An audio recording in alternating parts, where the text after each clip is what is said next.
The government remains committed to provide the $1,000 transport grant to eligible citizens by January.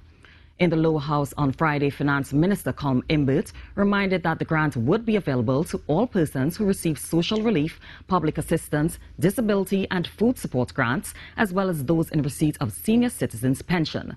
During the budget presentation in September, Minister Imbert said this was to ease the burden of the most vulnerable following the move to reduce the fuel subsidy. On Friday, he said the grant recipients are continuously audited by the Ministry of Social Development since the list of recipients changes on a monthly basis due to several factors. Mr. Imbert said the move would benefit 175,000 people and explained the reasoning behind the month selected for distribution.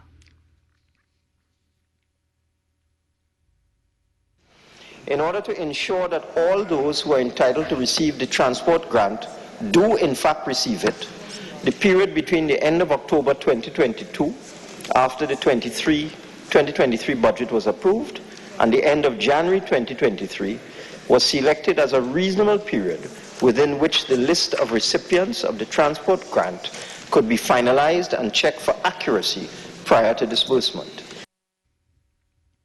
And the Ministry of Finance has achieved a $1 billion fiscal surplus in 2022.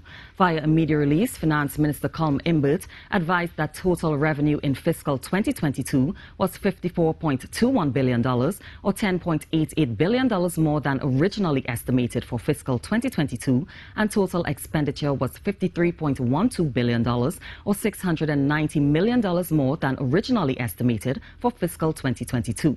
The original budgetary estimates for fiscal 2022 were total revenue of $43.33 billion and total expenditure of $52.43 billion, a deficit of $9.1 billion or minus 6% of GDP. The budget division has also advised that there may be another $100 million in expenditure for 2022 still to be brought to account. The Finance Ministry says considering the additional $100 million in expenditure that may be brought to account, the provisional outturn for fiscal 2022 is a fiscal surplus of $1.08 billion, or plus 0.6% of the GDP.